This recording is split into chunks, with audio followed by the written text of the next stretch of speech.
오늘 제가 좀 준비한 코너 속의 코너, 프랑스 와요가 이번 주 마신 와인 두 병이 있는데 두 병 다 말씀을 드릴 거예요. 첫 번째 와인은 이 왼쪽에 있는 와인입니다. 라벨이 좀 멋있게 생겼죠. 사자가 좀 그려져 있고 줄리앙 기오라는 도면이에요. 그쪽 지역에서 아주 좀 유명한 도면 중에 하나인데 7헥타르 정도 가지고 있고 1952년부터 유기농의 선구자 역할을 했대요. 1952년이면은 솔직히 유기농에 대해서 아무도 관심을 안 가질 때거든. 그럼에도 불구하고 그때부터 이제 유기농에 대해서 진심이었다라는 거고, 유럽에 그 유기농 로고가 있어요. A, B 이렇게 딱 돼 있는 거. 그 로고의 발기인이자 전국 유기농업 연맹 전 회장, 그분이 알렌 기오라는 사람인데 지금 현재 이 줄리앙 기오의 아버지라고 합니다. 지금 현재 소유주인 줄리앙 기오는 이제 2001년부터 그 물려받아가지고 관리를 하고 있고, 제가 맨날 얘기하는 그 와인계 미슐랭 매거진에서 이제 별 1개. 지금 저희가 마신 요 와인은 이제 샤르도네거든요. 샤르도네 100%. 원래 마콩 지역이 이제 샤르도네 100%로 잘 만드니까 이산화황 같은 거 첨가물 하나도 안 넣은 내추럴 와인이에요. 진짜 부담스럽지도 않고 되게 좀 순수한 그런 와인이라고 보시면 돼요. 이 와이너리에서 이제 메인으로 생산하는 라인은 라벨이 저 라벨이 아니거든요. 클래식한 이제 라벨이 있어요. 근데 요거는 이제 얘네가 생산하는 것 중에서 좀 더 이제 실험적인 그런 끼배라고 보시면 되는데 굉장히 맛있었어요.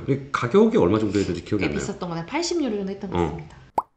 두 번째 와인은 부르고뉴 레드 와인인데 메종 띠히에인데 여기 이제 꼬뜨드니 빌라주, 끼배 이름은 레 흐트렛. 되게 신생 도면이에요. 2016년에 설립이 됐습니다. 니성조조 거의 바로 아래쪽에 이제 위치해 있습니다. 이름이 띠히에라 그랬잖아요. 까미유 띠히에가 있어요. 이제 그분이 캐나다 사람 매트 치틱이라는 분이 있거든요. 그분하고 같이 합작해가지고 만든 거예요. 둘이 같이 어떤 도면에서 일을 했어요. 그거 나와가지고 차린 게 지금 이 메종 띠히에입니다. 매트 치틱이라는 사람이 거기서 이제 셀러 마스터였거든요. 지금도 이제 그 셀러 마스터를 담당하고 있고, 까미유는 거기서 그 영업을 담당을 했었어요. 관리자. 근데 지금 여기 와서는 이제 자기가 이제 소유주니까 본인이 다 담당을 하고 있겠죠. 어떻게 유명해지게 됐냐면 미국에 있는 어떤 유명한 소믈리에가 까미유를 만나가지고 시음을 한 거야. 거기에 뿅 간 거야. 2016년 첫 해에 2,000병을 생산했거든요. 근데 그 소믈리에가 자기가 1,000병 사겠다고 한 거야. 와. 그래가지고 그걸 미국에다가 쫙 뿌린 거지. 그래가지고 지금 뭐 엄청나게 좀 급부상한 이제 그런 와인이 됐고, 현재도 13,000병 생산한다고 합니다. 그러니까 굉장히 좀 구하기 힘든 와인이고, 부르고뉴의 어떻게 보면 가라지 와인으로 굉장히 좀 떠오르는 별, 그렇게 보시면 되겠습니다.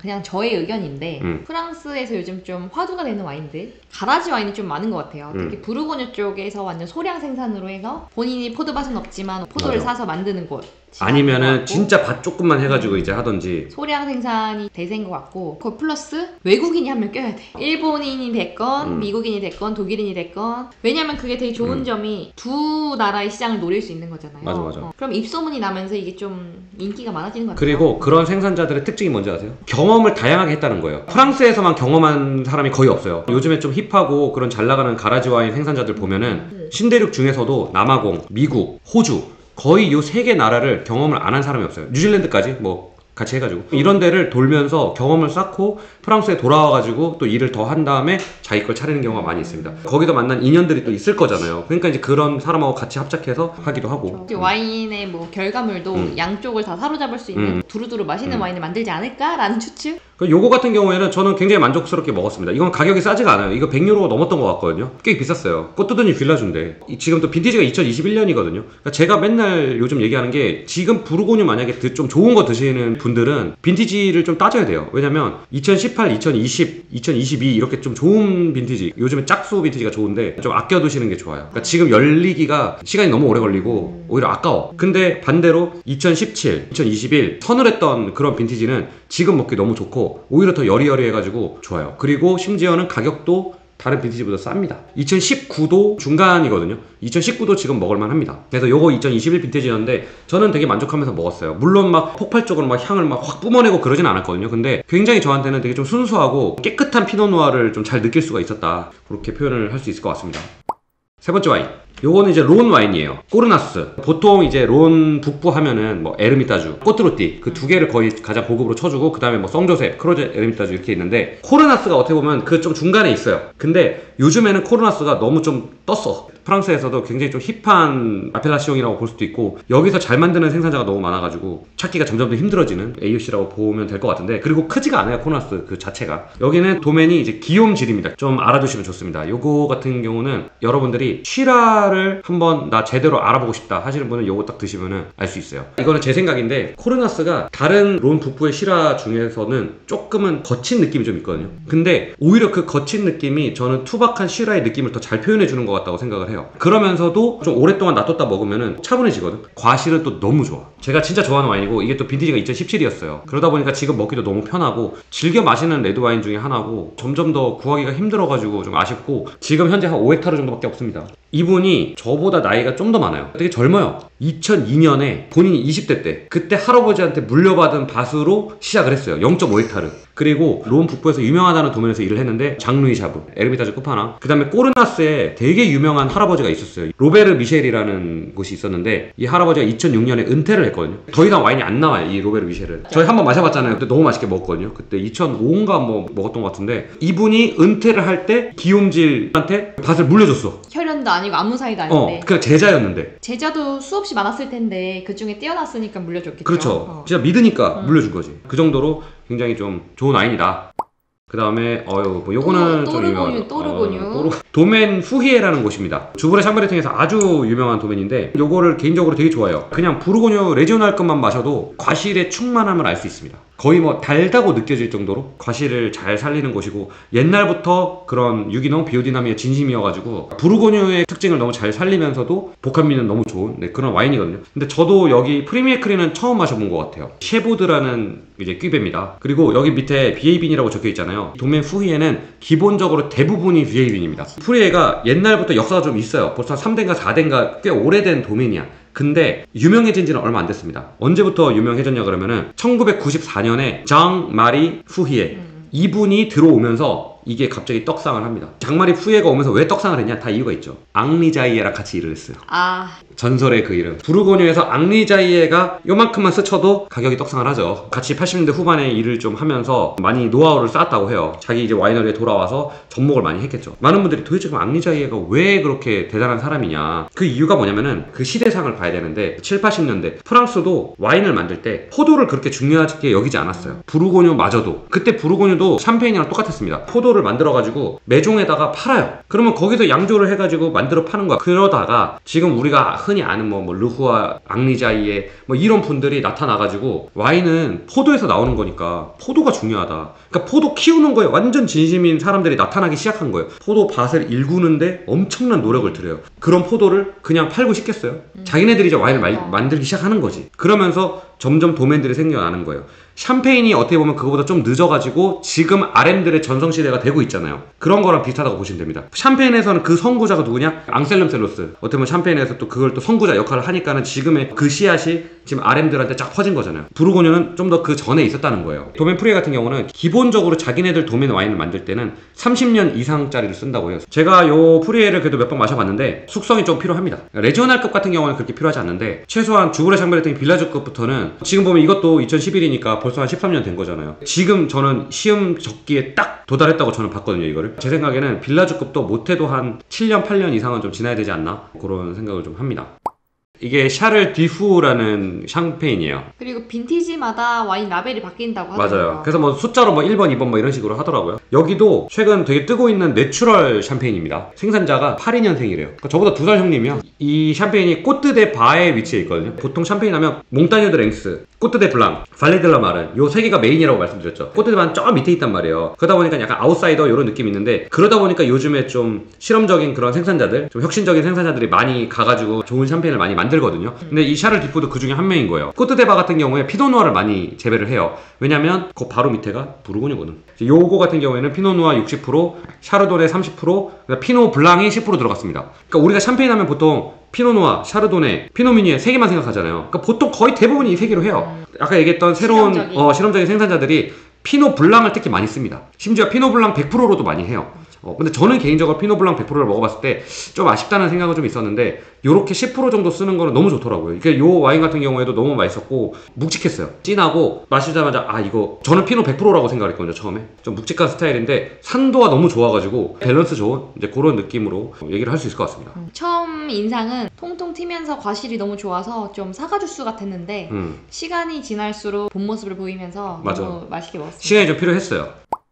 전설적인 와인이 나왔네요. 이 와인은 저도 갑자기 만난 와인이에요. 도멘데 미후아라는 와이너리예요. 좀 특이점은 생산자가 일본 사람입니다. 쥐라 와인이고요. 켄지로라는 일본 사람인데 장 프랑스와 갸느바이죠. 갸느바. 쥐라 와인 하면은 원탑 중에 하나인 갸느바 친구였어. 켄지로가. 이 켄지로라는 사람이 원래 히타치라는 일본 회사가 있는데 거기 엔지니어 출신이었대. 근데 이제 와인에 빠져가지고 유학을 온 거야. 부르고뉴 샹볼뮤즈니에서 공부하고 일을 했대요. 자기의 와인을 만들고 싶었을 거 아니야. 갸느바가 친구였어. 켄지로가 너무 잘하는 걸 아니까 꼬신 거야. 우리 근처로 와라. 그래가지고 근처에서 지금 하고 있거든. 우리가 했던 에슬러도 요 근처에 있습니다. 2010년부터 그러니까 얼마 안 됐죠. 10몇 년밖에 안 됐지. 딱 3헥타르 있는데 문제는 뭐냐면 지금 이게 내추럴 와인의 거의 최고봉으로 이제 여겨지고 있거든요. 서초가가 1,400유로 정도 됩니다. 물론 이제 저희가 그 가격 주고 먹었다는 건 아니에요. 레스토랑에서 리스팅도 안 해놓습니다. 근데 그날 진짜 거의 한 10분간의 면접을 통해서 이미 그 전에 와인을 한 3병 시켜 먹었고요. 다음을 저희는 기약하면서 이제 밑밥을 좀 깔았는데 근데 혹시 너네 먹고 싶어? 하길래 얼마인가요? 했는데 가격 듣자마자 주세요.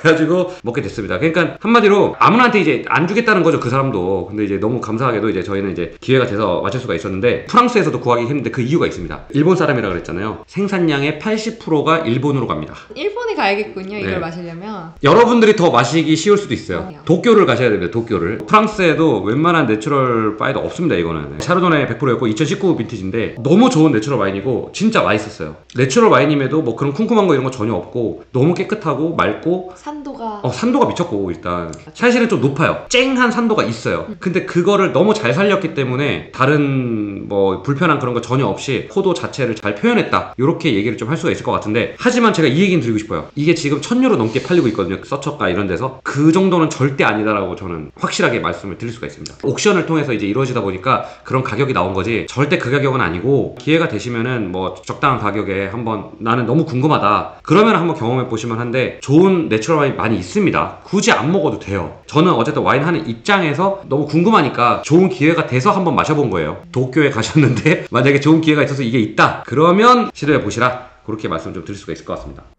그 다음에 요거 제가 진짜 좋아하는 와인입니다. 보졸레 와인이에요. 도멘 샤모나 550 2019 빈티지인데 보졸레에서는 80년대 후반부터 장 포이아, 막셀 라피에르 같이 거의 1세대 보졸레 내추럴 와인이라고 보시면 되고요. 지금 현재 5.5헥타르 정도 있는데 지금 딸이랑 같이 만드는데 딸이 또 수의사 출신이야. 되게 특이합니다. 그리고 딸이 또 따로 만드는 또 와인도 있어요. 근데 그것도 맛있어. 또 특징이 뭐냐면은 장기 숙성력이 되게 좋아요. 우리가 보통 보졸레 하면은 그냥 짧게 먹고 그냥 보졸레 누보 뭐 이런 거 생각하잖아. 모우공 같은 경우에는 지금 이것도 저희가 벌써 5년 지난 건데 전혀 그런 거 못 느꼈죠. 제가 이거 한 99 먹어봤으니까 거의 한 20년 된 것도 먹어봤거든요. 나쁘지 않아요. 제가 생각하는 내추럴 와인의 정말 기본기를 다 갖추고 있는 와인이기 때문에 이거는 되게 추천드리고 제가 이 와인을 이번 주에 와인을 아예 모르는 지인이 왔었어요. 근데도 불구하고 제가 이 내추럴 와인을 시켰거든요. 처음에 이거 따자마자 그 쿰쿰한 향에 애들이 당황했어. 좀 힘들어 하더라고요. 초반에. 근데 제가 그랬거든요. 딱 30분만 기다려봐. 저희가 되게 천천히 마셨거든요. 근데 나중에 한 1시간 지나고 나서는 자기가 먹었던 와인 중에 제일 맛있다 그랬어. 그게 내추럴 와인의 장벽이면서도 장점? 그렇죠. 아무런 첨가제가 없는데도 처음만 잘 넘기면은 그렇게 인생 와인을 만날 수도 있는